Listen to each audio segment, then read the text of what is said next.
E agora sim, vamos conversar com o Álvaro Bandeira, que já está conosco. Ele é coordenador de economia da APIMEC Brasil, que é a Associação dos Analistas e Profissionais de Investimento do Mercado de Capitais do Brasil. Álvaro, seja muito bem-vindo. Prazer contar com a sua presença de novo aqui no Mercado Aberto.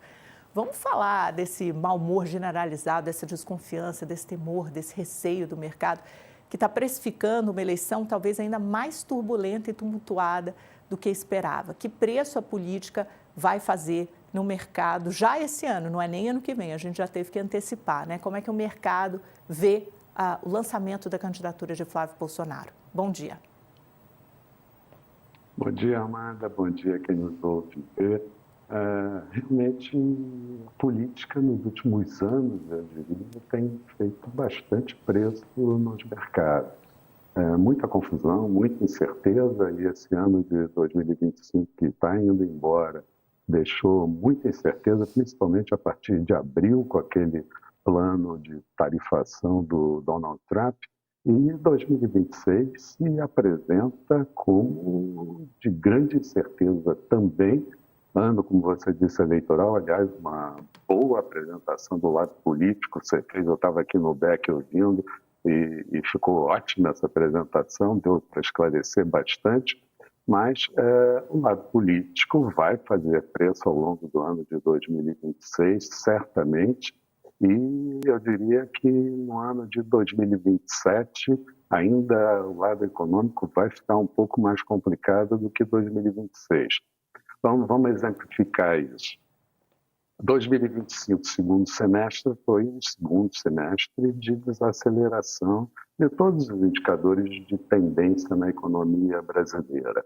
Taxa de juros de 15%, uma taxa real ali beirando, eu diria, 9% de taxa real, e isso traz muita complicação para investimentos, para programação de investimentos de empresas.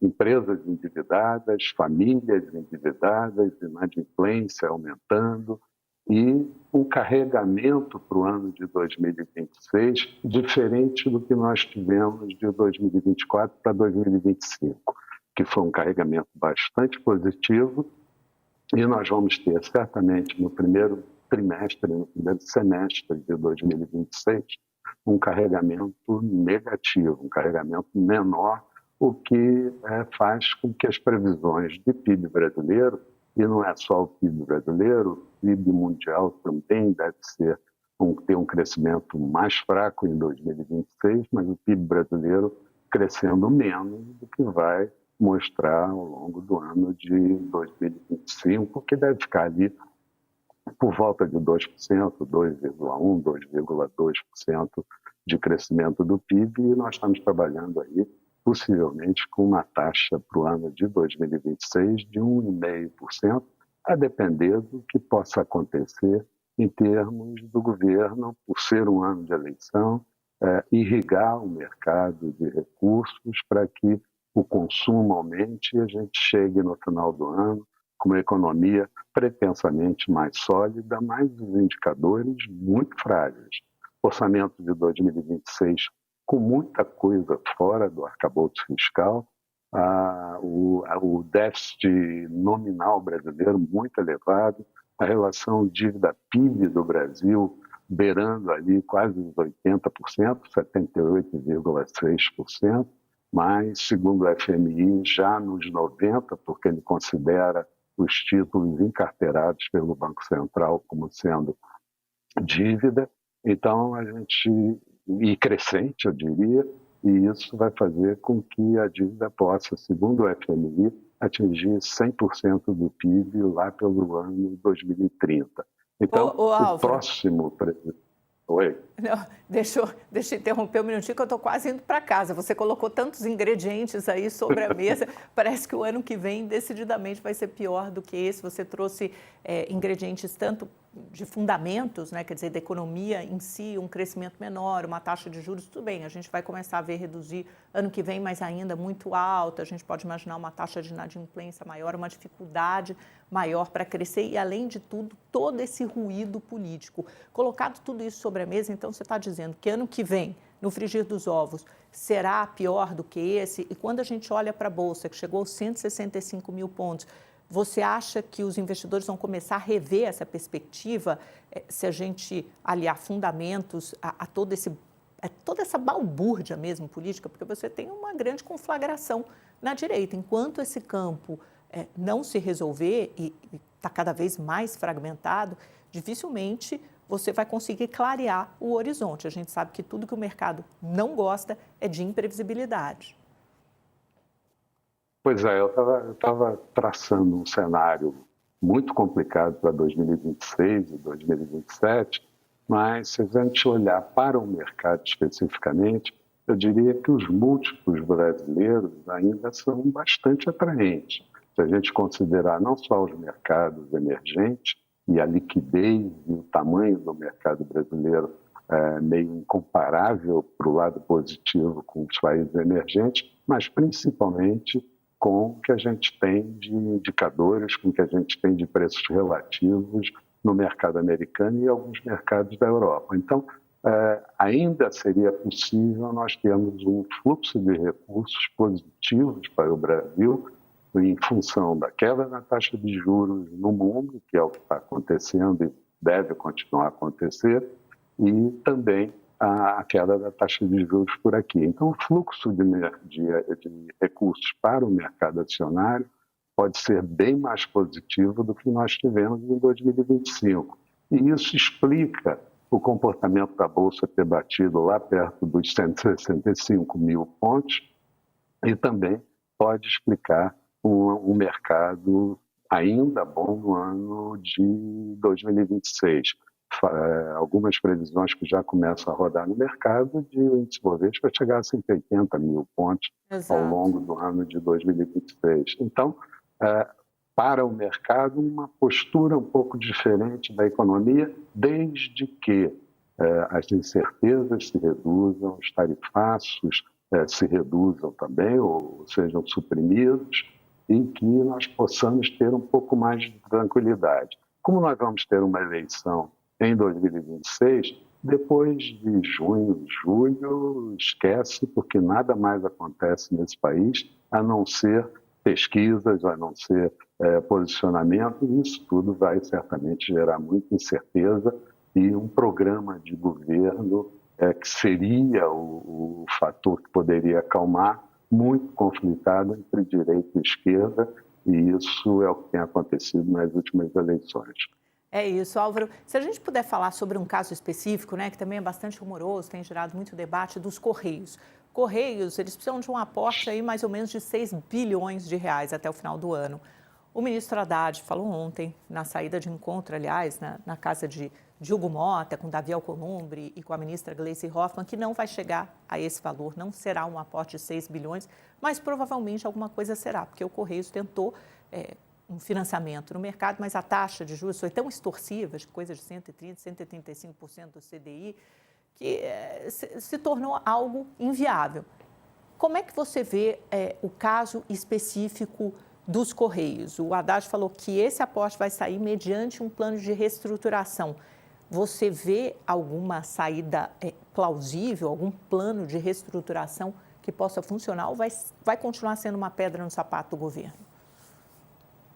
Eu acho que vai ser uma pedra no sapato, mas o TCU está olhando, está fiscalizando as empresas estatais que têm problema de risco fiscal. O Correio é uma coisa apartada disso, porque é um problema muito maior ainda do que outras empresas estatais e vai ter que ser resolvido de alguma forma. O governo tem pouca margem para isso, mas ontem o Haddad disse que daria até para ter alguns recursos desses 6 bilhões ainda nesse ano. A ver o que vai acontecer, mas certamente precisa de um plano de reestruturação, porque o déficit do Correios é enorme. Além disso, a gente tem que considerar outras duas coisas, Amanda. Vai faltar, vamos chegar no final do ano sem saber quem são os novos dirigentes do Banco Central e quem são, fundamentalmente, os novos dirigentes também da Comissão de Valores Imobiliários. E se a gente está falando de problemas no setor estatal, no Correio, a gente tem que olhar também para algumas coisas que têm acontecido no mercado, como algumas manipulações de preço. A CVM diz que vai começar a olhar o efeito de liquidez mexida nos preços da Ambipar antes de toda aquela confusão da Ambipar. Aí nós estamos falando do setor privado. Então é preciso que tenha um controle, uma fiscalização e uma coordenação muito grande entre Banco Central e CVM, com novos dirigentes. Na CVM faltam 2, no Banco Central, inclusive o presidente, e no Banco Central também 2 diretores terminam o mandato na virada do ano. Então é preciso que TCU, CVM, Banco Central tomem muito cuidado com tudo isso ao longo do ano de 2026. Álvaro, acho que outro ponto que a gente merece tocar também é nessa mesma reunião que eu citei agora do Haddad, que ele falou sobre o Correios, na saída dessa reunião, ele conseguiu, pelo menos ele saiu um pouco mais animado, otimista, sobre alguns projetos que são fundamentais para a Fazenda e que têm que ser votados até o final desse ano. Falta alguma coisa de regulamentação da reforma tributária, que é o PL 108, o PL do devedor contumaz, né, que é aquela que pune empresas que são devedoras reiteradas, né, e de propósito, são empresas laranja, na verdade, são usadas pelo crime organizado. A gente viu nessas últimas operações da Polícia Federal, como Poço de Lobato, como Carbono Oculto. Então, o PL do devedor contumaz pode ser votado hoje e ainda ficaria faltando aquele PL de redução dos gastos fiscais. Isso representaria uma receita na casa de 19 a 20 bilhões de reais no ano que vem para o governo federal, para a União. Quer dizer, é fundamental. Você acha que com o avanço dessas matérias fundamentais para a Fazenda, a gente entra num 2026 talvez um pouco menos turbulento do que foi ano passado? Porque ano passado, você lembra, teve a Bolsa despencando, depois do Haddad apresentar um plano fiscal que ficou muito aquém do que desejava o mercado financeiro. Mas o que acontece é que a carga fiscal no Brasil é muito elevada e isso assusta todo mundo e assusta principalmente os investidores externos no que diz respeito a novos projetos, a projetos de investimento por aqui, taxa de juros alta, o governo tributando e certamente a carga tributária vai aumentar, e isso tudo assusta um pouco uma retomada. E não adianta você estimular consumo, o que você tem que estimular é investimento, o que você tem que fazer é programar um volume de investimento para os próximos anos. Investimentos em carteira, por exemplo, é um dado fundamental que a gente tem que olhar, e isso vai fazer com que o mercado tenha mais ou menos pretensões de investir no Brasil, de dirigir recursos, de dirigir fluxo de recursos para o Brasil, seja para compra de ações, novos projetos, ou até para aplicar em renda fixa, porque a dívida do governo certamente vai aumentar, porque nós ainda vamos ter déficit, ainda vamos ter inflação, seguramente fora da meta, do centro da meta de 3% até pelo menos 2028. Então, é um quadro que a gente tem que olhar com lupa para ver o que acontece em 2026, que é complicado, e 2027, que também parece ser bastante complicado até esse momento. Álvaro, só para encerrar, a gente tem menos de um minuto. O que você espera do comunicado do Banco Central amanhã? A gente sabe que a decisão será manter a taxa Selic em 15% ao ano, mas todo mundo está olhando com lupa para ver se vem alguma palavrinha aí que indique uma redução a partir de janeiro. A previsão é manter a taxa Selic colocada dessa forma, 15%. Janeiro também tem como previsão mantida. Fevereiro não tem reunião. Em março, possivelmente, seria a primeira queda da taxa Selic por aqui. O que leva a taxa Selic média do ano de 2026 um pouco maior do que se estava prevendo originalmente. E com relação ao que se espera, queda na taxa de juros do FED, manutenção aqui e certamente ainda um comunicado tanto do FED quanto do Copom mostrando alguma dureza, mas por aqui alguma possibilidade de flexibilização no futuro.